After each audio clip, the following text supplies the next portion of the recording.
మీ దాసు నోటి నుంచి నాతోనూ మాతోనూ మీరు మాట్లాడి మీరు మహిమ పొందమని ప్రభువైన యేసుక్రీస్తు నామములో ప్రార్థిస్తున్నాము తండ్రి, ఆమేన్. ఆమేన్.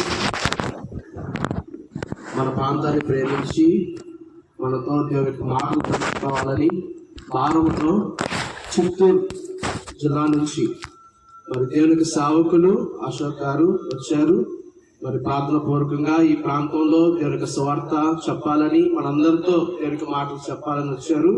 చాలా జాగ్రత్తగా, ఎవరు కదలొద్దు, ఎవరు మీ కాన్సన్ట్రేషన్ ని మార్చుకోవద్దు.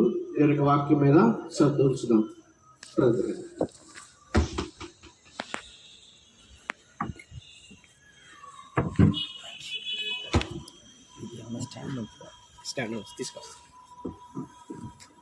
పాట పాడితే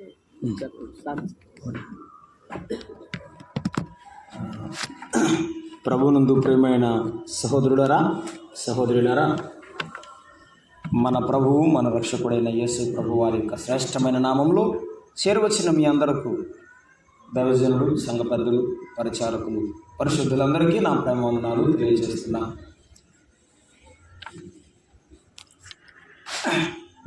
బ్రదరు ఒక స్టాండ్ వేస్తా అన్నారండి, ఒక పాట పాడమని అడిగినారు.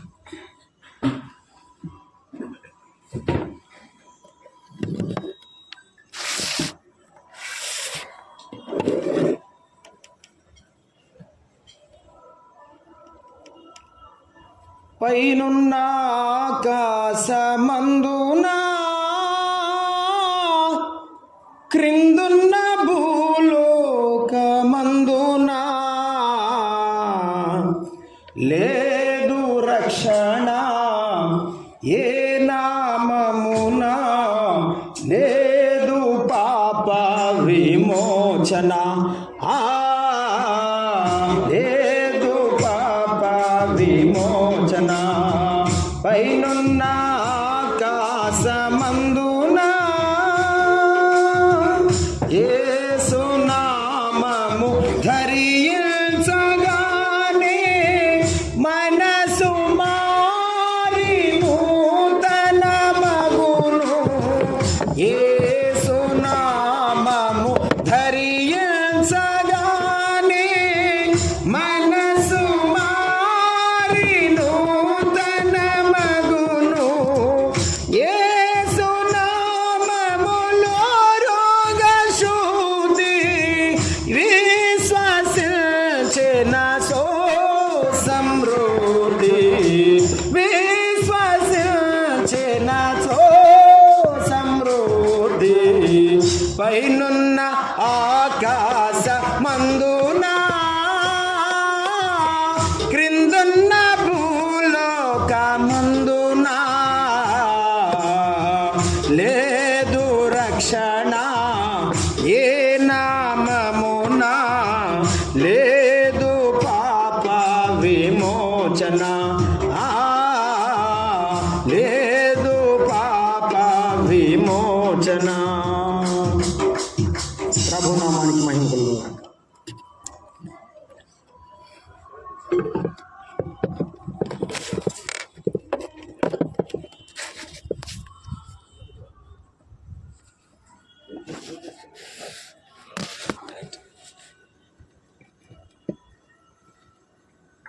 Hello, right.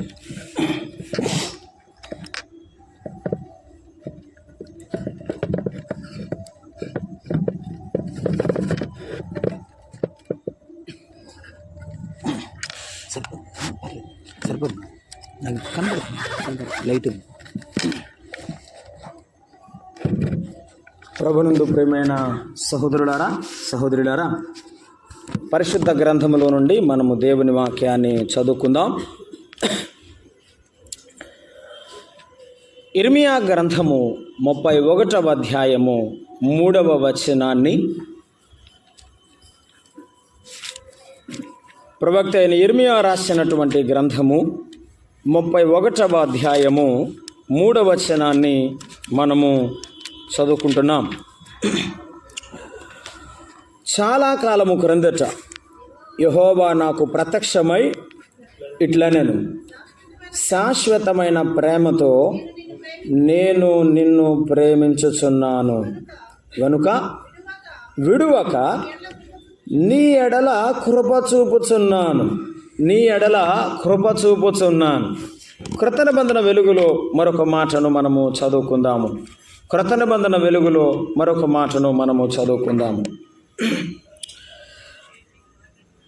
అపోస్తలుడైన పౌలు హెబ్రోలకు రాసినటువంటి పత్రిక.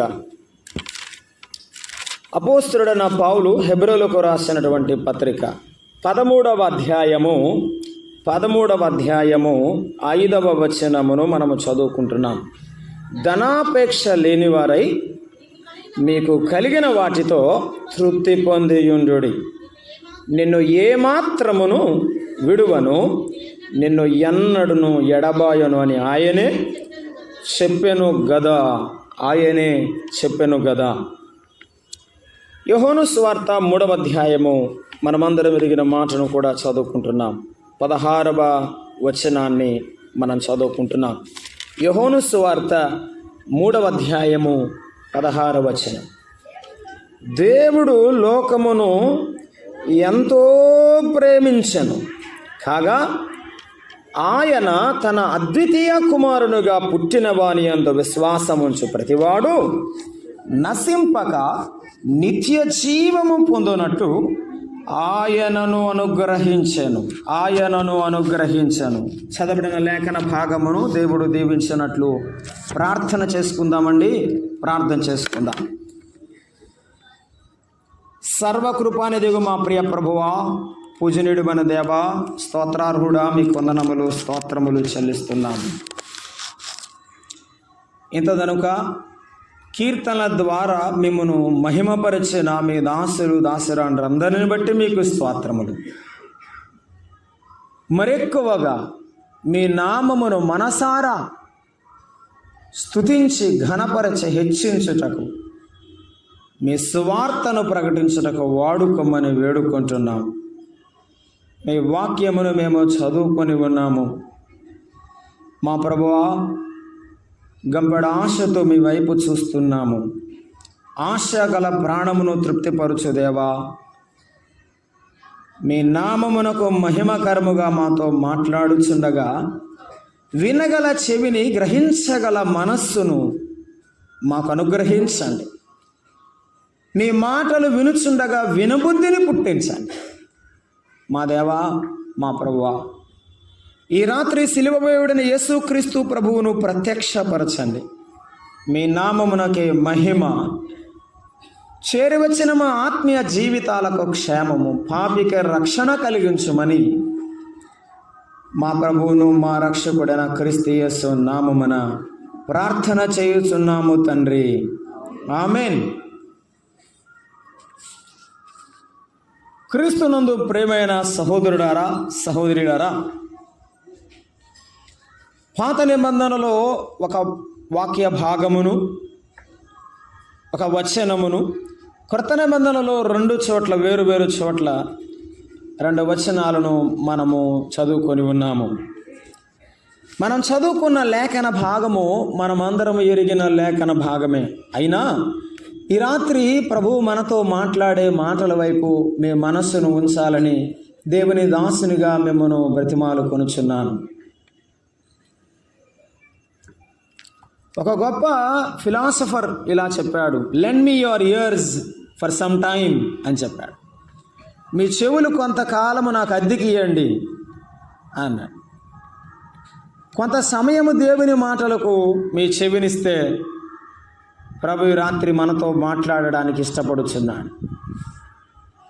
3 భాగాలలో మనం చదువుకున్న భాగాలలో ప్రభువు మొదటి వచనములో 31వ అధ్యాయము 3వ వచనములో శాశ్వతమైన ప్రేమతో నేను నిన్ను ప్రేమించుచున్నాను అని దేవుడు చెప్పారండి.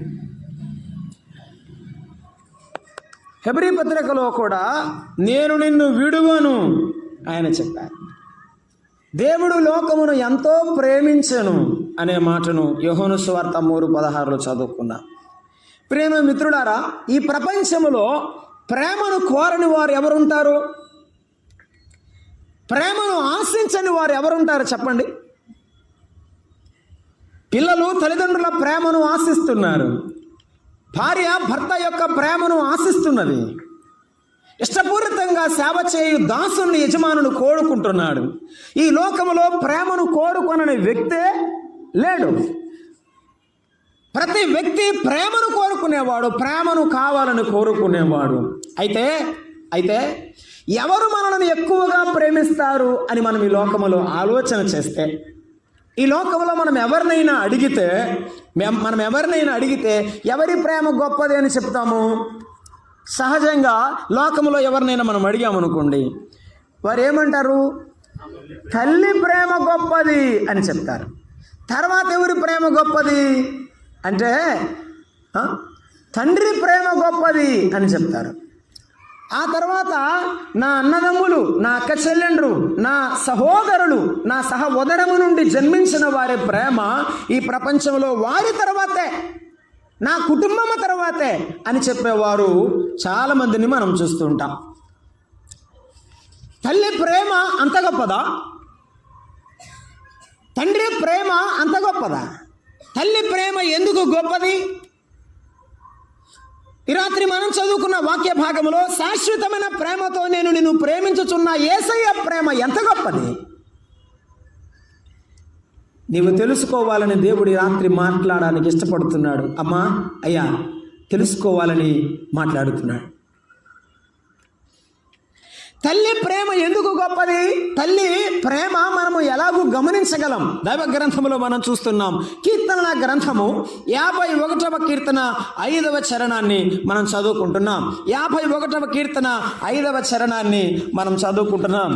దయచేసి ఒకరు ఎవరైనా నాకు సహాయం చేయండి. 51వ అధ్యాయం 5వ వచనం. నేను పాపములో పుట్టినవాడను, పాపములోనే నా తల్లి నన్ను గర్భము ధరించెను. ఆఖరి మాట మనం చదువుకున్నాం. నా తల్లి నన్ను గర్భము ధరించెను. తల్లి ప్రేమ ఎంత గొప్పది అంటే తన యొక్క గర్భములో ఆ పిండమును ఉంచుకోవడానికి ఆమెకి ఇష్టమైంది. నీవు ఈ లోకములో రావడానికి నీ తల్లి ఇష్టపడి ఆ గర్భమును నిన్ను ఆ యొక్క కడుపులో పెట్టుకొని మోసినది. నువ్వంటే ఇష్టం గనుక అన్ని మాసాలు ఆమె తన గర్భములో పెట్టుకున్నది. తల్లి ప్రేమ ఎందుకు గొప్పదంటే ఆ తల్లి తన గర్భములో నిన్ను కనడానికి ఇష్టపడింది. లూకాసు సువార్త 11వ అధ్యాయంలో 27వ వచనంలో ప్రభువు మాటల్లోనే మనం ఒక మాటను అక్కడ జ్ఞాపకం చేసుకుంటాం. లూకాసు సువార్త 11వ అధ్యాయము 27వ వచనం. ఈ రాత్రి వేళ తల్లి ప్రేమ ఏమిటో నీకు అర్థం కాకపోతే, తల్లి ప్రేమను నీవు తృణీకరిస్తూ ఉంటే, నీ తల్లి నిన్ను కన్న తల్లి ఎంత ప్రేమ గలదో ఈ రాత్రి అర్థం చేసుకో. యేసు ప్రభు వారి మాటలు చెప్పుచుండగా ఆ సమూహములో ఉన్న ఒక స్త్రీ ఆయనను గురించి అంటున్నది, నిన్ను మోసిన గర్భము స్తన్యములను ధన్యములైనవన్నది. ప్రతి తల్లి యేసు ప్రభువు తల్లే కాదు, ప్రతి తల్లి ఆ గర్భాన్ని ఏం చేస్తుందని చెప్పన్నాడు? మోస్తున్నది. తన యొక్క బిడ్డను తన గర్భములో ఉంచుకోవడం మాత్రమే కాదు, 9 మాసాల పాటు ఆ బిడ్డను ఏం చేస్తుంది తల్లి? మోయడములో భారమైన ఆ తల్లి మోస్తున్నది. ఆ తల్లి మోసినది. నేటికి తల్లులు తమ బిడ్డలను ఆ గర్భములో 9 మాసాలు మోస్తూనే ఉన్నారు.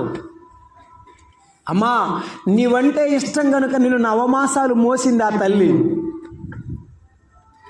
అయ్యా, నీవంటే ఇష్టము కనుక నీ తల్లి నిన్ను మోసినది. అందుకే నీ తల్లికి నువ్వంటే ఇష్టం. యేసుప్రభు వారు యెషయా గ్రంథంలో మాట్లాడుతూ ఒక మాట చెప్పాడు.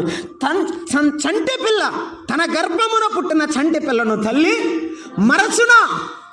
ఎందుకు మరవదో తెలుసా?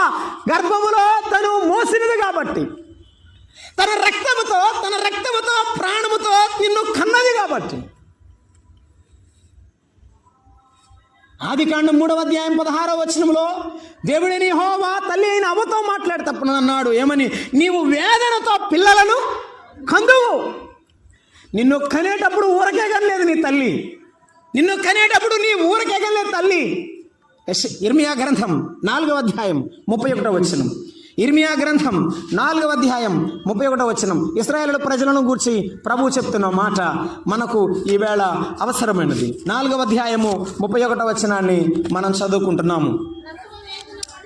ప్రసవ వేదన పడు స్త్రీ కేకలు వేయునట్లు, తొలి కానుపు కనుచు వేదన పడు స్త్రీ కేక వేయునట్లు అన్నాడండి. సియోను కుమార్తె అయ్యో కేక వేయుచున్నదని చెప్పాడు. తల్లి వేదన ఎలా పడిద్దట, వేదన ఎలా పడిద్దట, ఆ నొప్పులు, ఆ బాధ, కష్టపడుతూ ఆ ప్రసవ వేదన పడుతూ కేకలు వేస్తూ ఆ నొప్పి తట్టుకోలేక తన ప్రాణము పోయేంతగా తన బిడ్డ ఈ ప్రపంచంలోనికి రావాలని ఆ బిడ్డ కొరకు తన ప్రాణము పోయిన కొంతమంది తల్లులు ప్రాణమే పోగొట్టుకున్నారు బిడ్డల్ని కనేటప్పుడు. నీ తల్లి ప్రాణము కంటే నిన్ను ఎక్కువగా ప్రేమించింది కాబట్టి నీవు భూమి మీద ఉన్నావు. బైబిల్ చెప్తున్నది తల్లి ప్రేమ గొప్పది. ఆ తల్లి నిన్ను మోసినది నీవంటే ఇష్టం కనుక అందుకే నిన్ను కన్నది. నా ప్రాణం పోయినా పర్వాలేదు, నా బిడ్డ బ్రతికితే చాలు అన్నది ఒక తల్లి నా ఎదుట. అన్నాడు డాక్టర్ గారు, అమ్మా పెద్ద ప్రాణానికైనా ప్రమాదం, చిన్న ప్రాణానికైనా ప్రమాదం. అయ్యా డాక్టర్ గారు 13 ఏళ్ల నుండి నాకు పిల్లలు లేరు, ఈ బిడ్డ పోతే నాకు పుడుతుందో లేదో తెలియదు, నా చనిపోయినా పర్వాలేదు, నా బిడ్డ బతికేటట్టు చూడండి అని డాక్టర్ చేతులు పట్టుకొని ఏడుస్తున్నప్పుడు మేము ప్రార్థన చేసి బయటకు వచ్చాం. తల్లి ఎంత ప్రేమ గలదో తెలుసా? తల్లి యొక్క ప్రేమ నీకు అర్థమైతే తెలుసా? ఆ తల్లి మోయడం కాదు, ఆ తల్లి ప్రాణానికి తెగించి నిన్ను కన్నది. మరొక మాట చెప్పాడు 22వ కీర్తనలో 9వ వచనంలో, గర్భము నుండి నీవు నన్ను తీసిన వాడము నీవే కదా, నేను నా తల్లి యొక్క స్తన్యపానము చేయించుండగా. కన్న తర్వాత అలా వదిలేది తల్లి. తల్లి ప్రేమ ఎందుకు గొప్పదంటే తన స్తన్యమును ఇచ్చి తన వ్యధను తన బాధను మరచి సిగ్గును విడిచి తన బిడ్డకు తన పాలను తన రక్తాన్ని పాలగా ఇవ్వడానికి ఇష్టపడేదే ప్రతి తల్లి. నాకు ఇప్పుడు అర్థం కాదు ఈ సమాజంలో ఎందుకో నాకు తెలియదు. తల్లిని ఎందుకు ద్వేషిస్తారో తెలియదు, తండ్రిని ఎందుకు ద్వేషిస్తారో నాకు తెలియదు, నాకు అర్థం కావడం లేదు. 40 ఏళ్ల వయసులో నేను ఆలోచన చేస్తున్నాను, నేను ఒక తండ్రిని అయితే కానీ నాకు తల్లి ప్రేమ అర్థం కాలేదేమో అనిపిస్తోంది. నువ్వంటే ఇష్టము కనుక అంతా మరిచి తన ఆరోగ్యాన్ని కూడా విడిచి నిన్ను పెంచింది.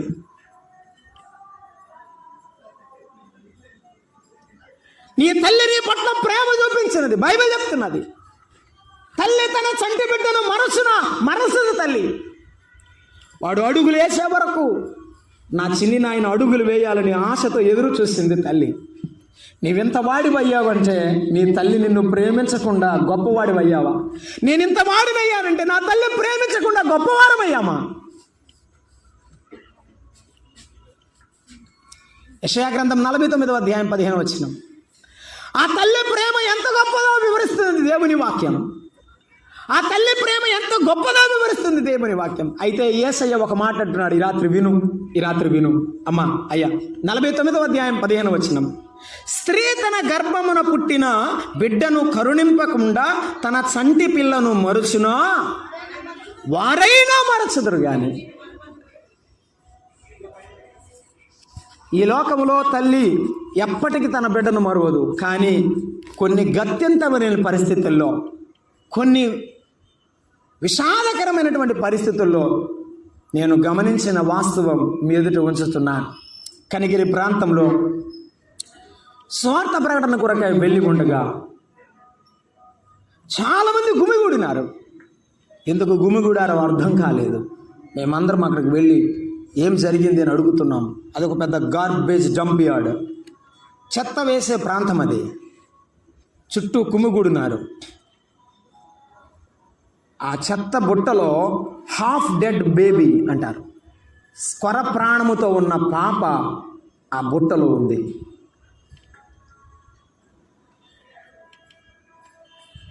ఆ బిడ్డకి మాటలు వస్తే నేను ఏ పాపం చేశానని నన్ను ఈ బుట్టలో పడేశావు అమ్మా అని అడిగేదేమో. ఆ బిడ్డకి మాటలు వస్తే నేను ఎందుకు ఇలాగ విడిచిపెట్టబడ్డాను దేవుడా అని గట్టిగా అరిసేదేమో. అక్కడున్న మానవ యొక్క హృదయం కలిగినటువంటి వారు చాలామంది ఆ బిడ్డను తీసుకెళ్లి అనాశ్రయాలలో అప్పగించి తమ దారిని వెళ్ళిపోయారు. ఒకవేళ తల్లి మర్చిపోద్దేమో, నిన్ను పెంచిన తల్లి, నిన్ను ఎత్తుకున్న తల్లి, నీకు పాలిచ్చిన తల్లి, తన ప్రాణం కంటే ఎక్కువగా ప్రేమించిన తల్లి పరిస్థితులు కూడా వదిలిపెడుతుందేమో. కానీ నేను నిన్ను, ఈ రాత్రి యేసయ్య నీతో చెప్తున్న మాట ఏం తెలుసా? తల్లి మరచినా నేను నిన్ను మరువను. అవునా? యేసయ్య ఎలా మరువలేదు నిన్ను? యేసయ్య ఎలా మరువలేదు నన్ను? తల్లి ఎలాగూ మరిచిపోయింది, దేవుడు మనల్ని ఎలాగూ మరువకుండా ప్రేమ చూపిస్తున్నాడు. దైవ గ్రంథంలో మనం చూస్తున్నాము 139వ కీర్తన 16వ వచనం దావీదు అంటున్న మాటలు, దావీదు పలుకుతున్న మాటలు ఆయన ఎందుకు మరువలేదో ఈ రాత్రి నువ్వు అర్థం చేసుకోవాలని ప్రభు మాట్లాడుతున్నాడు. నీ తల్లి కంటే మించి యేసయ్య నిన్ను ప్రేమిస్తున్నాడు. అమ్మా నీకు అర్థం అవ్వాలని ప్రభు మాట్లాడుతున్నాడు. 139:13 వచనం, నేను పిండమునై ఉండగా, దావీదు అంటాడు ఆ పిండము దిగజారి పడితే నా బతుకే లేదు. ఒకవేళ నేను నా తల్లి గర్భంలో కింద పడిపోతే నేను బతికేవాడి కాదు. ఆ పిండాన్ని పట్టుకున్నావు చూడు, నా తల్లి గర్భంలో పట్టుకున్నావు చూడు, నువ్వెంత గొప్ప దేవుడవు. నేను పిండమునై ఉండగా నీ కన్నులో నన్ను చూశాను అంటున్నాడు ఆయన. 139వ కీర్తన అక్కడే 13 వచనం, నా అంతరేంద్రియములోను నీవే ఆ పిండము అండమై ఆ అండములో అవయవాలు ఏర్పడతా ఉంటే నీవే చేశావు. ఈ చేయి కుంటిది కాకుండా, ఈ కాలు కుంటిది కాకుండా, ఈ అవయవాల్లో ఏ లోపము లేకుండా నీవు నన్ను నిర్మించిన రీతి చూడగా భయమును ఆశ్చర్యమును. ఎంత ఆశ్చర్యం అంటే ఏ నరం మధ్యలో పోతేనో పిచ్చివాడిని అయిపోయానేమో. నా తల్లి గర్భములో ఉండగానే నీవు నన్ను పైకి తీసావయ్యా. నా తల్లి గర్భములో నన్ను మోసింది, రక్తం ఇచ్చి పెంచింది, పాలిచ్చి పెంచింది కానీ నా ప్రాణాన్ని నా బొందులో ఉంచిన వాడువు నీవే. పౌలు భక్తుడు మరొక సందర్భంలో అన్నాడు, సందర్భం కాదు, 1 కొరింథీ పత్రిక 3వ అధ్యాయంలో, నేను నాటి తిని అపోల్లో నీరు పోసెను, వృద్ధి కలుగజేయువాడు దేవుడే. ప్రతి తల్లి తన బిడ్డను మోస్తుంది, ప్రతి డాక్టర్ వైద్యం చేస్తాడు, కానీ ప్రాణాన్ని నిలబెట్టేవాడు దేవుడే.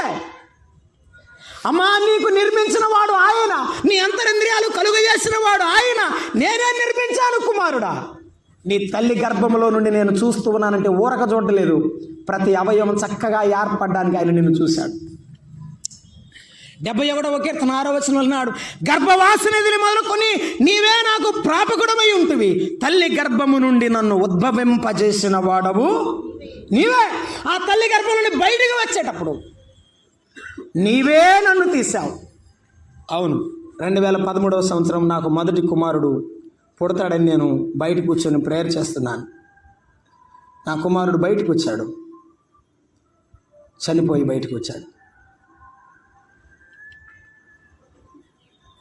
నా భార్య దుఃఖాన్ని నేను ఆపలేకపోయినాను.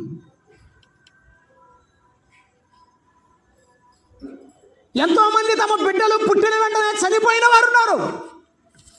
ఎంతోమంది తల్లిదండ్రులు తమ బిడ్డలను కోల్పోయిన వారు ఉన్నారు. కానీ తల్లి గర్భంలో నుండి నువ్వు సజావుగా బయటకు వచ్చాయి, ఇంతింత గొప్పవాడవై అంచెలంచెలుగా ఎదిగావంటే నీ గొప్పతనం కాదు, ఆ దేవుని ప్రేమ, అచంచలమైన ఆయన దేవుని కృప నీ పట్ల ఉన్నది. ఈ రాత్రి ఆయన ప్రేమ నీకు అర్థమైందా? తల్లి గర్భమును తీసినది మొదలు దేవుడు ఎలా కాపాడుతున్నాడో నీకు అర్థమైందా? ఆయన శాశ్వతమైన ప్రేమ భూమి మీద మాత్రమే కాకుండా పరలోకములో కూడా ఉండాలని ఈ రాత్రి నీకు ఎందుకు మాట్లాడుతున్నాడో అర్థమైతే నీవు ఆయన విడిచిపెట్టలేవు. అన్నా, అక్క, తమ్ముడు, చెల్లి, నీవు విడిచిపెట్టలేవు. ఆయన కాపాడినవాడు, గర్భము నుండి బయటకు తీసినవాడు. ఇందాక మనం చదువుకున్న 49లో నేను నిన్ను తీసిన తర్వాత వదిలిపెట్టి నువ్వు ఉన్నతమైన స్థితికి వెళ్ళిన తర్వాత ఆయన చేతిలో నుండి విడిచిపెట్టేవాడు కాదు. ఇప్పటికి నిన్ను విడిచిపెట్టలేదు. తల్లి అయినా మరచునేమో, నేను మారువాను నిన్ను, నేను మారువాను. నా చేతులలో చెక్కియుంటిని, నిన్ను చెక్కియుంటిని. తల్లి అయినా మరచునేమో. నా కుమారుడా, నీ తల్లి మర్చిపోయినా నేను మర్చిపోను. మంచు వీడి పోవు నాట్లు, మబ్బు తొలగు నాట్లుగా,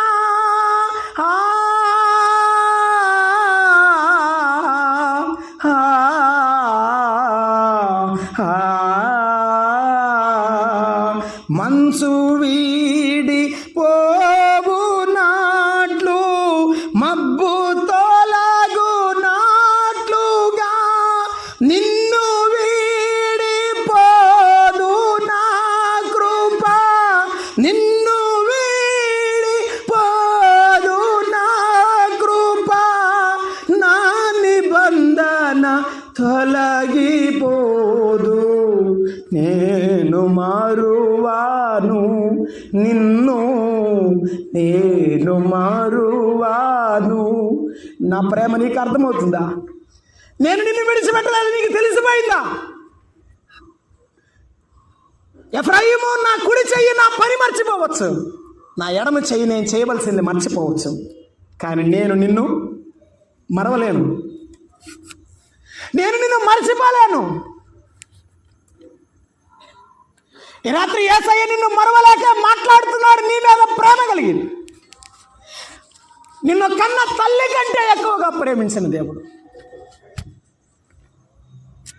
తల్లి గర్భములో నుండి నిన్ను ఏ అవయవ లోపం లేకుండా సురక్షితంగా తీసి కాపాడినవాడు, తన చేతులలో చెక్కుకున్నవాడు మాట్లాడుతున్నాడు. నీ తల్లి నీకు గర్భము నుండి బయటికి తీసడానికి తాను దేవుడు వాడుకొని నిన్ను లోకంలోనికి బయటికి పంపించాడు. నీ తల్లిదండ్రులు శారీరకంగా నిన్ను ఈ లోకంలోనికి రావడానికి ఉన్నారేమో, కానీ పరలోకములో ఉన్న తండ్రి అయిన దేవుడు అంటున్నాడు సామెతల గ్రంథం 4:10, నా కుమారుడా, నీవు నా మాటలు అంగీకరించిన ఎడల దీర్ఘాయుష్మంతుడవు అగదు. ఈ రాత్రి నా మాటలు వింటే చాలు నా కుమారుడా. ఇంత ప్రేమ చూపిన తల్లి మాటలు విన్న బిడ్డలు ఎంతమంది ఉన్నారు? ప్రాణానికి తెగించిన తల్లి మాటలు వినని కుమారులు ఎందరో ఉన్నారు. నీ ప్రాణాన్ని కాపాడిన యేసయ్య మాట వినడానికి నీవు ఈ రాత్రి ఇష్టపడుతున్నావా? సామెతల గ్రంథం 23:26లో చెప్పాడు, నా కుమారుడా, నీ హృదయమును నాకు ఇమ్ము, నా మార్గములు నీ కన్నులకు ఇంపుగా ఉండనిమ్ము. ఎంతోమంది తల్లులకు దుఃఖము పుట్టించే కుమారులు కుమార్తెలు ఉన్నారు. పరలోకములో తండ్రి కూడా నిన్ను చూసి దుఃఖపడుతున్నాడు. నా రూపములో చేయబడిన నా కుమారుడు నా కుమార్తె ఎందుకు ఈ లోకములో పాడైపోతున్నారు? నేను వారికి అందమైన జీవితం ఇచ్చాను, అనుకూలమైన వసతులు ఇచ్చాను, కానీ నన్ను ఎందుకు విడిచి వెళ్ళిపోతున్నారని దుఃఖపడుతున్నాడు. ఈ రాత్రి నేను ఒక ప్రశ్న అడుగుతాను, సందర్భంలో నుండి అడుగుతాను. ఒక ఆమె దగ్గరికి వెళ్ళి నేను అన్నానమ్మా బాగున్నావా అన్నాను. బాగున్నానయ్యా అంది. పిల్లలు ఎట్లా ఉన్నారమ్మా, ఎప్పుడన్నా వస్తున్నారా పలకరిస్తున్నారా అంటే, నేను బతుకున్నానని ఆడికి తెలిస్తే కదయ్యా, ఆడికి నీకు గుర్తున్నానంటయ్యా అందండి. నిజమేగా, తల్లికి బాధేగా, కష్టమేగా. బిడ్డలు కని పెంచి పోషించి పెద్ద చేస్తే మర్చిపోతే తల్లిదండ్రుల వేదన ఎవరు వర్ణించలేరు, ఎవరు చెప్పలేరు. నిన్ను పుట్టిన నీ బిడ్డల పట్లే, నీకు పుట్టిన నీ బిడ్డల పట్లే అటువంటి ఆలోచన ఉంటే నిన్ను తల్లి గర్భమును తీసి మొదలు కాపాడుతున్న యేసయ్య ఎంత బాధపడుతున్నాడు నీకు అర్థమవుతుందా? ఆ యేసయ్య నిన్ను గురించి ఎందుకు దుఃఖపడుతున్నాడంటే ఆయనని నీ లోకంలోనికి పంపించిన ఉద్దేశాన్ని నీవు మరచి ఆయన నీకు ఇచ్చిన దేహాన్ని పాడు చేస్తూ బ్రతుకుతున్నావు. ప్రసంగి గ్రంథంలో దేవుని వాక్యంలో మనము జ్ఞాపకం చేసుకుంటున్నాము. ప్రసంగి గ్రంథంలో మానవ జీవితం దేవుడిచ్చినటువంటి జీవితాన్ని ప్రసంగి గ్రంథంలో జ్ఞాని అయిన సొలొమోను రాస్తున్నాడు. ఎలా పాడు చేస్తున్నాడో చూడండి. 11వ అధ్యాయం 10వ వచనం. లేత వయస్సును నడిప్రాయమును గతించిపోవును గనుక నీ హృదయములో నుండి వ్యాకులమును నీ దేహమును చెరుపు దానిని తొలగించుకో. ప్రతి తల్లి అయ్యా తాగుడు మానుకోరా, జూదాన్ని మానుకో, పాపాన్ని మానుకో, నీ బిడ్డలు బాగులేరు, నీ జీవితం బాగులేదు, ఆరోగ్యం చెడిపోయిందని ఎంతోమంది తల్లులు ఏడుస్తున్నారు. తల్లి ప్రేమ నీకు అర్థం కాలేదు. సృష్టికర్త అయిన దేవుని ప్రేమ అయిన ఈ రాత్రి నీకు అర్థమవుతుందేమని యేసయ్య మాట్లాడుతున్నాడు, బ్రతిమలాడుతున్నాడు. యేసయ్య ప్రేమ నీకు అర్థం కావడానికి ప్రభు మాట్లాడుతాడు. నీ దేహంలో ఏది నిన్ను చెడిపేస్తుందో వదిలిపెట్టు. నీ దేహమునకు దీపము ఏమిటట? కన్నే. ఈ కన్ను చెడిపోతే, మరొక మాట చెప్తా తల్లి, కన్ను చెడిపోతే ఏం చెడిపోద్ది? నీ తలంపు చెడిపోతే. నీ తలంపు చెడిపోతే నీ గుండె, ఆ పాపపు తలంపులు నీ గుండెలోనికి దిగి నీ గుండెలో కార్యరూపం చేయడానికి నీ దేహాన్ని పాపానికి వాడేస్తాయి. వాడుకుంటున్న ఈరోజు యవన బిడ్డలను ఆ గుండె మానవ దేహాన్ని ముందుకు నడిపిస్తుంది. అందుకే అన్నాడు యాకోబు భక్తుడు 1వ అధ్యాయంలో, ప్రతివాడు తన స్వకీయమైన దురాశ చేత తల్లి ప్రేమ గుర్తులేదు, తండ్రి ప్రేమ గుర్తులేదు, భుజాల మీద మోసిన ప్రేమ గుర్తులేదు అంటాడు. ఆమె నాకు ఇష్టమైనది కనుక నేను వెళతాను. సంసోనా వద్దురా, మన వంశంలో ఉన్న వాళ్ళని చూసుకుందాం, మన ఇంటికి తగిన వాళ్ళని చూసుకుందాం అంటే ఏమంటాడు సంసోను? నాకు ఇష్టమైంది, నా ఇష్టం. ఆ దినములలో ఇశ్రాయేలులకు రాజు లేడు, ప్రతివాడు తనకిష్టానుసారముగా ప్రవర్తించుచు వచ్చు. సంసోను కాలంలోనే ఇష్టానుసారంగా ఉన్నారా? ఈనాడు లేరా? ప్రేమ బంధాలు లేక కుటుంబాలు అస్తవ్యస్తమవుతున్న వారు ఉన్నారు. అన్నదమ్ముల మధ్య ప్రేమ, తల్లిదండ్రులు పిల్లల మధ్య ప్రేమ, భార్యాభర్తల మధ్య ప్రేమ కొదువై అల్లాడుతున్న వారు ఉన్నారు. ఈ రాత్రి నిన్ను సృష్టించిన దేవుడు నీ హృదయం పాడవుతుంటే, నీ జీవితం పాడవుతుంటే చూసి నిన్ను అని అడుగుతున్నాడు.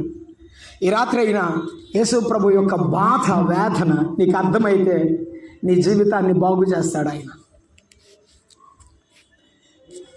చింతించుచున్నానురా ఓ నరుడా, నిన్ను సృష్టించినందుకురా సంతోషమే లేదా ఏరో నరుడా, సంతాపముందేనురా నిన్ను గూర్చి సంతాపముందేనురా. ఆహారంబు కొరకు అన్నియు నీకిచ్చి, సహాయంబు కొరకు సతి నీకిచ్చితిరా. ఆహారంబు కొరకు అన్నియు నీకిచ్చి, సహాయంబు కొరకు సతి నీకిచ్చితిరా. ఆగామైపోయావు రో నరుడా, అంతంబు నీకోచురా. చింతించుచున్నానురా ఓ నరుడా, నిన్ను సృష్టించినందుకురా సంతోషమే లేదాయే రో నరుడా, సంతాపముందేనురా. అవును, చేతులు పట్టుకుని ఏడ్చిన తల్లి నీకు గుర్తుకు రాలేదేమో, కాళ్ళు పట్టుకున్న భార్య నీకు గుర్తుకు రాలేదేమో. ఈ రాత్రి నీ ఎదుట నిలబడిన సృష్టికర్త, సర్వ జగత్తును సృష్టించిన వాడు, నా రూపంలో ఉన్న నా కుమారుడు చెడిపోవడం, ఓడిపోవడం నాకు ఇష్టం లేదని యేసయ్యని ఎదుట నిలబడ్డాడు. నిలబడిన వాడు సామాన్యుడు కాదు, సర్వ సృష్టికర్త. ఎందుకు నిన్ను బ్రతిమలాడుతున్నాడో, ఎందుకు నిన్ను ప్రేమిస్తున్నాడో నీకు అర్థం కాకపోతే ఒకరోజు నీవు ఏడ్చే రోజు వస్తుంది. లాస్ ఏంజల్స్లో ఇప్పుడు మంటలు వారం నుండి తగలబడుతున్నాయి. చాలామంది సినీ యాక్టర్స్ యొక్క లక్షల కోట్ల రూపాయలు తగలబడుతూనే ఉన్నాయి. ఇల్లు తగలబడిపోయాయి. ఒక ఆమెను గురించి నేను మీకు గుర్తు చేస్తాను. డిఎల్ మూడీ గారు అనే గొప్ప దైవజనుడు ఉన్నాడు. ఆమె ఆ యొక్క హాలీవుడ్ యాక్ట్రెస్. ఒకరోజు ఆయన్ని పిలిపించి ప్రార్థన చేయండి అయ్యగారు నా కోసం అని చెప్తే వెళ్ళాడు. టీ ఇస్తానండి రమ్మంది. వెళ్ళి కూర్చొనమ్మా నీ జీవితాన్ని యేసయ్యకు సమర్పించు, మారు మనసు పొందమ్మా అని అడిగాడండి. అడిగితే ఆమందట ఇప్పుడేనండి 10 సినిమాలకు అగ్రిమెంట్ మీద సైన్ చేశాను, నా జీవితం ఎదుగుతోంది, నాకు అందం ఉన్నంతకాలమే కదా నేను డబ్బులు సంపాదించుకునేది, ఆ తర్వాత అప్పుడు వస్తాలేని ప్రార్థనకు అందటండి. ఆయనట సగం టీ తాగాడంట. అప్పటికి సగం టీ తాగి ఆడబెట్టి అమ్మ పోతున్నాను ఈ టీ నువ్వు తాగు అన్నాడంట. ఆమెకి ఎక్కడ లేని కోపం వచ్చిందంట. Who are you?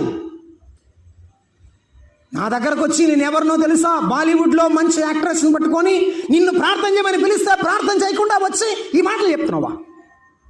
అమ్మా నన్ను క్షమించు, సగం టీ తాగమన్నందుకే నీకు అంత కోపం వస్తే నీ జీవితం అంతా పాడు చేసుకుని యేసయ్య దగ్గరికి వస్తే నిన్ను ఎలా అంగీకరిస్తాడమ్మా? సీకేసిన తాటిత్తిగాయ లేకపోతే మామిడి పండు టెంకె చేతికిచ్చి తిను అంటే ఎంత బాగుంటుంది నీకు అన్నాడటండి. నీ జీవితాన్ని పాడు చేసుకున్నావు, ఎప్పటికే నీవు చెడిపోయి చాలా బాధలో ఉన్నావు, చాలా కష్టంలో ఉన్నావు. అయినా నీ ఘోరమైన మోసకరమైన హృదయాన్ని యేసయ్య అడుగుతున్నాడు బాగు చేయడానికి. ఈ రాత్రి ఒక వ్యక్తిని మీకు జ్ఞాపకం చేసి నేను ప్రార్థన చేస్తాను. లూకాసు వార్త 15వ అధ్యాయం 20వ వచనాన్ని చదువుకుంటున్నాం. ఇది తండ్రి ప్రేమను జ్ఞాపకం చేసేటువంటి మాట. లూకాసు వార్త 15వ అధ్యాయము 21వ వచనం. తండ్రి నీ ఎదుట పాపము చేసి తిని అన్నాడండి. నీ ఎదుట పాపము చేసి తిని అని చెప్తాడు. కుమారుడను అనిపించుకున్నటకు యోగ్యుడను కాను. అయితే అమ్మ 20వ వచనం చూడమ్మా, 20వ వచనం చదువు తల్లి క్షమించు. వాడింకా దూరముగా ఉన్నప్పుడు తండ్రి వానిని చూసి కనికరపడి, ఎందుకు కనికరపడి మీద పడి ఏడ్చాడు, ముద్దు పెట్టుకుని ఏడ్చాడు?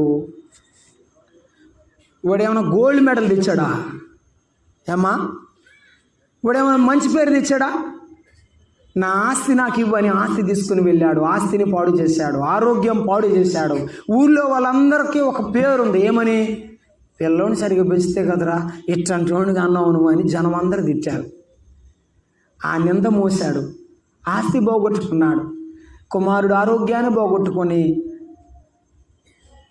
ఆ యొక్క మురికితో నిండిన వస్త్రాలతో వచ్చిన కుమారుని చూసి తండ్రి గుండె పగిలిపోయింది. ఎప్పటి నుంచి ఎదురు చూస్తున్నాడో, ఇంకా తిరిగి వస్తాడని ఎదురు చూస్తున్నాడు.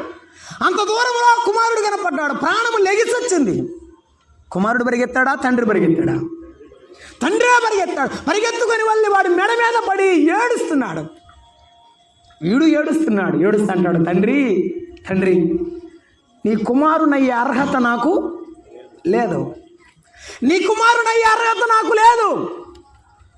నీ పని వాళ్ళకు పెడుతున్నావు కదా, అన్నం పెడుతున్నావు కదా, నీ కూలివాడుగా నేను పని చేస్తాను, నాకు ఒక ముద్ద అన్నం పెట్టు, పందుల దగ్గర పొట్టే మిగిలింది, నా జీవితం నాకు ఇంకేం మిగలలేదు తండ్రి అంటే, ఆ తండ్రి అంటాడు, నువ్వు కూలివాడవు కాదురా, నువ్వు నా కుమారుడవు. నీవు కూలివాడవు కాదు, నువ్వు నా కుమారుడవు. నాకు అవమానం జరిగినా, నాకు నష్టం జరిగినా, నాకు సొమ్ము పోయినా, నా జీవితంలో ఏం బాగొట్టుకున్నా, నీ పెద్దన్నంటే నీకు ఇష్టం లేకపోయినా నువ్వు నాకు ఇష్టం. నీవు నా కుమారుడవు, నేను నిన్ను పోగొట్టుకోలేను, ఏదైనా వదిలిపెట్టుకుంటా. నా కుమారుడుగా నీవు బతికొచ్చావు, నాకు చాలు. చచ్చిపోయావేమో అనుకున్నా, నువ్వు తిరిగి రావేమో అనుకున్నా, నువ్వు ఇక నాకు దొరకవేమో, ఈ లోకంలో ఇలాగ వెళ్ళిపోతావేమో, నేను ఎత్తుకొని పెంచిన నా బిడ్డ నాకు దూరం అవుతాడేమోనని బాధపడ్డాను రా. నువ్వు తిరిగి వచ్చావు, నాకు అంతే చాలు. అందరూ రండి, అందరూ రండి. అందరూ వచ్చేటప్పుడు ఏమనుకుంటారు? అబ్బో తెగ పిలుస్తున్నాడు ఈయన, వాడేందో పెద్ద చేసినట్టు ఆయన మనసులో అనుకుంటారా లేదా? ఎంత ఇంటికి వచ్చినా, ఎంత భోజనం పెట్టినా, ఎన్ని మంచి చెప్పులు బట్టలు ఇచ్చి జనాన్ని సత్కరించినా మనసులో అనుకుంటూనే ఉంటారు, తిట్టుకుంటూనే ఉంటారు. ఇంటికి భోజనానికి పిలిచి ఒక ఆయన కూర్చొని ఇది పాపాత్మురాలు కదా అని తన మనసులో అనుకున్నాడు ఆ సీమోను చర్మకారుడు. యేసయ్యకు మాత్రం ఆమె గుండెలో ఉన్న బాధ తెలిసింది, ఆమె గుండెలో ఉన్న పశ్చాత్తాపం తెలిసింది. ఆ తండ్రికి కుమారుడు పశ్చాత్తాపం తెలుసు. ఎంత పాపములో ఉన్నా, ఎంత అపరాధంలో ఉన్నా నలిగిన గుండెను ఎరిగిన వాడు కాబట్టి పరిగెత్తుకొని వెళ్ళాడు. ఈ రాత్రి యేసయ్య నీ గుండెలో బాధను చూసే దేవుడు, నీ పశ్చాత్తాపాన్ని చూసే దేవుడు. నువ్వు తిరిగి వస్తావా? తిరిగి వస్తావా? నా తండ్రి దగ్గరికి వెళుతూ పరలోకములో ఉన్న దేవునికి, నా తండ్రికి విరోధం చేశాననే బిడ్డలు ఎంతమంది ఉన్నారు ఇక్కడ? ఎంతమంది ఉన్నారు అక్కడ? ఏ రోజైనా తల్లి దగ్గరికి వెళ్ళి 2 చేతులు పట్టుకొని తండ్రి దగ్గరికి వెళ్ళి, నాన్న ఐఎమ్ సారీ, నీ కొడుకుగా నేను ఎక్కువగా ఏం చేయలేకపోయాను, నేను నిన్ను గణపరచలేకపోయాను, ఏ రోజు అని చెప్పావా?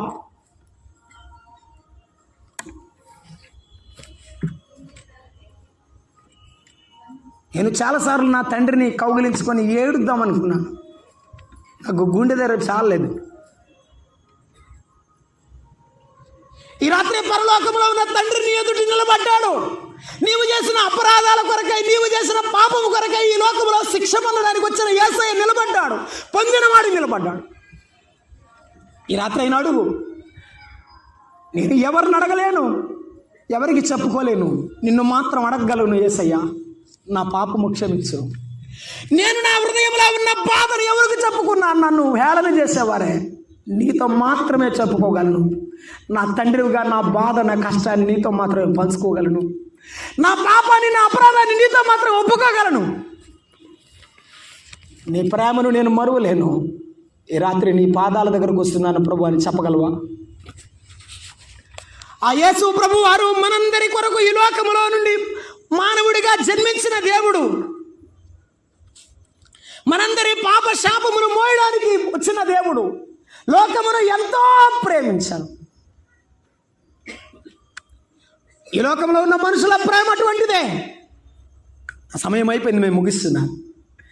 స్నేహితులు, బంధువులు, అన్నదమ్ములు, అక్క చెల్లెండ్రు ఏమంటాడు? నా స్నేహితులు నాకు నా యొక్క రోగమును చూసి ఎడంగా పోయారు. నా అన్నదమ్ములు, నా బంధువులు నాకు దూరం అయ్యారు. కానీ నా దేవుడిని నేను చూస్తాను. నా దేవుడు నా దగ్గర ఉన్నాడు. నేను సజీవుడిని ఆయనను చూస్తాను. ఈ రాత్రి ఎవరు విడిచిపెట్టినా, పర్వతాల వంటి మనుషులు కదిలిపోయినా, మెట్టలు కొండల వంటి మనుషులు ఇక్కడ నుండి వెళ్ళిపోయినా, నిన్నెప్పటికీ విడిచిపెట్టను నీ చేతిలో చేసి ప్రమాణం చేసిన నీ భర్త అనే భార్య ఒకవేళ వెళ్ళిపోయినా, నా కుమారుడా నేను నిన్ను బలపరుతును, నేను నిన్ను ఎన్నడూ ఎడబాయను, నేను శాశ్వతమైన ప్రేమతో ప్రేమిస్తున్నాను. మనుషుల ప్రేమ వంటిది కాదు నాది. ప్రతి కొరడా దెబ్బలో యేసయ్య నిన్ను చూసుకున్నాడు. ఆయన నీ పాపము కొరకు రక్తము చెందించడానికి ఇష్టపడ్డాడు. పాలుకారు దేయంబు పైన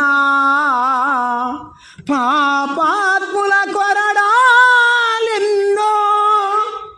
పాలుకారు దేయంబు పైన పాపాత్ముల కొరడాలెన్నో.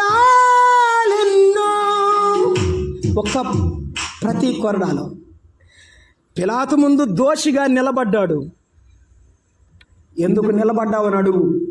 నీకోసమే నా కుమారుడా. నేను నోరు తెరవగలను, నేను మాట్లాడగలను, కానీ నిన్ను విడిచిపోలేను, నిన్ను పోగొట్టుకోలేను. ఈ పాపముతో నీవు అగ్నిగుండానికి వెళ్ళలేక నీవు అలాగే వెళ్ళిపోయి నశించడం నాకు ఇష్టం లేదు. పాపులను రక్షించడం క్రీస్తు యేసు ఈ లోకమునకు, నిన్ను రక్షించడానికి యేసయ్య వచ్చాడు. ప్రతి కొరడా దెబ్బను ఆయన సహిస్తూ ఉన్నాడు. నేను చాలాసార్లు గుర్తు చేస్తాను. ఇప్పుడు కూడా లాజరు బయటికి రమ్మంటే వచ్చాడా లేదా? వచ్చాడు. తమితాకుమి లెమ్మనగానే ఆ చిన్న బిడ్డ ఏమైంది? లేచింది. ఒకవేళ ఆ సిలువలో ఉండి మీరందరూ చావండి అంటే ఏం చెప్పలేదమ్మా. దెబ్బకి పిట్టలు రాలినట్టు రాలేవాళ్ళు. కానీ ఆయన ఆ మాట అంటే నీ కోసం నా కోసం అమూల్యమైన రక్తం చెందించడం అసాధ్యం. కాబట్టి నా దేవా నన్ను ఎందుకు చేయి విడచతివి అని పలుకుచూ కూడా ఆ బాధను ఆ తండ్రి మోశాడు. తన ప్రాణము కంటే ఎక్కువగా నన్ను ప్రేమించాడు. తన ప్రాణమే విడిచిపెట్టాడు. నా ప్రాణము కంటే నా బిడ్డలు ఎక్కువైన వారు. నేను ఒక మాట గుర్తు చేసి ప్రార్థన చేస్తాను. ప్రతి తల్లి తన బిడ్డను సంఖలో ఎత్తుకునిద్దంట. ఈ సంఖ కాకపోతే ఆ సంఖ మార్చి సంఖలు తిప్పిద్ది, కానీ ఈడ మాత్రం ఎత్తుకోదు. ఇక్కడ ఎత్తుకునేవాడు ఎవరు? ఒకసారి ఒక ఆయన చెప్తే నేను విన్నాను. నానా మా అమ్మ ఏం ఏడెత్తుకుంటుంది, నువ్వేం ఏడెత్తుకుంటావు, ఎందుకే అన్నాడంట. అంటే ఎవరే, నా పిల్లోడు నా కళ్ళ ముందే ఉండాలి, ఎక్కడికి వెళ్ళకూడదు అనేది తల్లి భావన. కాబట్టి చూస్తే కనపడాలి వాడు, అందుకని సంకలోనే పెట్టుకుంది. మరి నువ్వెందుకు అట్టెత్తుకున్నావే అంటే, నా బిడ్డ నేను తలెత్తుకునేటట్టు ఉండాలిరా, అందుకే నాకంటే పైగా ఉండాలని నా భుజాల మీద పెట్టుకున్నాను అన్నాడంట. నానా నీలాంటి తండ్రి నాకు పుట్టడం నా అదృష్టం, ఇంతకంటే నేను ఏమి ఇవ్వాలి నాన్న అన్నాడంట. ఈ రాత్రి యేసయ్య నిన్ను తన భుజాల మీద, రెక్క తన గద్ద తన పిల్లలను, కోడి తన పిల్లలను తన రెక్కల మీద మోసుకొచ్చినట్టు ఇశ్రాయేలు జనాంగాన్ని ఆయన మోసుకొని వచ్చాడు. నీ తండ్రిని మోసాడు. పరలోకంలో యేసయ్య నా పాపాలు ఆ శిలువ మాను మీద మోసుకున్నాడు. యేసయ్య నీ పాపాలు మోసాడు. తల్లి, అమ్మ, నీ పాపాలు మోసినవాడు ఆయన. ఆ కలువరి శిలువలో 3 మురాకుల మధ్య వేలాడతీయబడ్డాడు. మనందరి కొరకు తన ప్రాణమును అర్పించిన వాడు. ఓ మాట గుర్తు చేస్తున్నా. యేసుప్రభు వారిని ఆ శిలువ మీద పడుకోబెట్టేటప్పుడు ఆయనకు ఒక అంగీ ఉంది. ఆ అంగీ ఎటువంటి అంగీ అంటే కుట్టులేని అంగీ. నా సొక్క కుట్టారు, మీ సొక్క. నేను ప్రపంచంలో ఎవరు సొక్క చూడలేదండి కుట్టకుండా నేసిన సొక్క యేసుప్రభుదే. యేసేపుది కూడా విచిత్రపు నిలువుటంగి, దాన్ని కూడా బహుశా కుట్టే ఉండొచ్చు. కానీ యేసుప్రభుది మాత్రం కుట్టులేని అంగి అని రాయబడింది బైబిల్లో. నేను నమ్ముతున్నాను అంతే. ఆయన అంగీ కోసం ఏం చేశారు? ఆయన్నేమో చెప్పరేందమ్మా, ఆయన్నేమో సిలివేశారు, ఆయన అంగీ ఏమో. వాళ్ళకి ఎవరు కావాలి? అంగీ ఆయన, వాళ్ళకి అంగీ కావాలి. యేసయ్య అక్కర్లేదు. ఈరోజు యేసు ప్రభు దీవెన కావాలి, యేసయ్య అక్కర్లేదు. పాస్టర్ గారు ప్రార్థన చేయండి, మా అమ్మాయికి పెళ్ళి అవ్వాలా, మా అబ్బాయికి ఉద్యోగం రావాలా, నా ఇల్లు గొప్పగా ఉండాలా అని బాహ్య సంబంధమైన వాటి కొరకు చూస్తున్నావు. కానీ యేసయ్య నీ గుండెలో చేర్చుకున్నావా? యేసయ్య ప్రేమ గల దేవుడని ఆయన చేర్చుకున్నావా? ఆ దారినే పోతున్న మార్త యేసు ప్రభు వారి దగ్గరకు వచ్చి, అయ్యా నా ఇంటికి రాయ్యా అని అడిగిందట. ఒక ఆయన పక్క నుండి అడిగంట, మార్త యేసయ్యని ఎందుకు పిలిచానంటే, నా ఇంట్లో ఆశీర్వాదం కోసం పిలవలేదు, అనారోగ్యం ఉంటే స్వస్థపరచడానికి పిలవలేదు, కానీ ఆయన ఆ ఇంట్లో అడుగు పెడితే నాకు చాలు, ఆయనతో కూర్చొని భోంచేద్దామని ఉంది, ఆయనతో మాట్లాడదామని ఉంది, ఆయన నా దగ్గరకు వస్తే చాలు, నా ఇంటికి రా యేసయ్య అని అడిగాను. ఈ రాత్రి స్వచ్ఛమైన మనసుతో నా జీవితాన్ని మార్చు యేసయ్య, నా కుటుంబాన్ని మార్చు యేసయ్య, యేసుప్రభువా నా జీవితాన్ని పూర్తిగా, నా పాపాన్ని కడుగు యేసయ్యని అడుగు. ఆయన రక్తంలో నీ ప్రతి పాపము కడిగి వేస్తాడు. ఆయన నీతిమంతుడు కనుక సమస్త దుర్నీతి నుండి మనలను పవిత్రునుగా చేస్తాడు. తలలు వంచండి, ప్రార్థన చేద్దాం. తలలు వంచండి, ప్రార్థన చేద్దాం.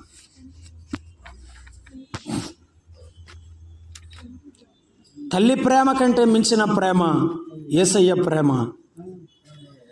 తండ్రి ప్రేమ కంటే మించిన ప్రేమ యేసయ్య ప్రేమ. తండ్రి పోషించి, ఎత్తుకొని, కనికరించి, గద్దించి ఎన్నోసార్లు సరిచేయాలనుకున్నాడు. యేసయ్య నిన్ను కూడా చాలాసార్లు మాట్లాడాడు, హెచ్చరించాడు. ఈ రాత్రి అయినా యేసయ్య మాట వింటావా? యేసయ్య మాట విని ఆయన ఎందుకు విశ్వాసం ఉంచుతావా? నా మాట విని నన్ను పంపిన వాడిని విశ్వాసం ఉంచువాడు నిత్య జీవము కలవాడు. ఈ రాత్రి యేసయ్యను నమ్ముకో. నీ జీవితంలో ఉన్న అపరాధాన్ని ఒప్పుకో, విడిచిపెట్టు. నీ జీవితం మార్చబడుతుంది. పరలోక రాజ్యానికి వారసుడు అవుతావు. ఈ భూమి మీద ఆయన దీవెన ఉంటుంది, పరలోకంలో కూడా ఆయన దీవెన ఉంటుంది. అదే శాశ్వతమైన ప్రేమ. మనుషుల ప్రేమ కొంతకాలం ఉంటుంది, యేసయ్య ప్రేమ శాశ్వత కాలము ఉంటుంది. అవును, యేసయ్య నమ్ముకుని ఆయన బిడ్డలుగా తీర్చబడాలని ప్రేమతో తెలియజేస్తూ ముగిస్తున్నాను. ప్రభుత్వ వాక్యమును మన కొరకు దీవించిన గాక. ప్రార్థించేద్దాం. ప్రేమగల తండ్రి, స్తోత్రారుడా, మీకు వందనాలు. ఎన్నోసార్లు నీకు ఎదురెదిగిన బతుకులు మాది. మీ ప్రేమను గుర్తు తెలియక అవమానించాం, మమ్మను ప్రేమించాం. అయ్యా క్షమించాం, మాకు శిక్ష వేయకుండా మా పాపమంతా క్షమించాం. ఈ రాత్రి ఎందరూ మీ చిత్తములో ఉన్నారో, మీ సంకల్పములో ఉన్నారో వారిని ఆకర్షించండి. ఈ రాత్రి వారి పడకల మీదైనా మాట్లాడండి, మారు మనసు పాత్రులుగా చేయండి. మీ రాజ్య వారసులయ్యే భాగ్యము దయచేయమని సంఘమును, మీ దీనదాసులను, పరిశుద్ధులను, మమ్మలను మీ కృపకు అప్పగించుకుంటూ యేసు ప్రభువు నామమున ప్రార్థన చేయుచున్నాము తండ్రి, ఆమేన్. అందరికీ ప్రేమ వందనాలు. ప్రకటన విని సెలవు తీసుకుందాం.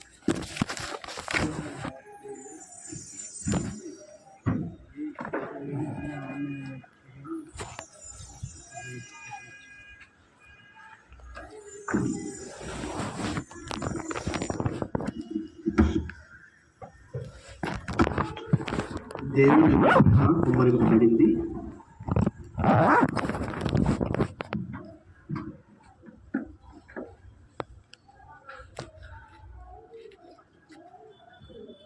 దేవునికి స్తోత్రాలు. చేరువచ్చిన దేవుని బిడ్డలైన వారు మీ అందరికి కూడా ప్రభు పేరిట వందనాలు. 2 వచనాలు పాడుకుందామండి. నా ప్రియుడా పాప విమోచకుడా ప్రభు యేసు అన్న పాడుకుందాం. నా ప్రియుడా పాప విమోచకుడా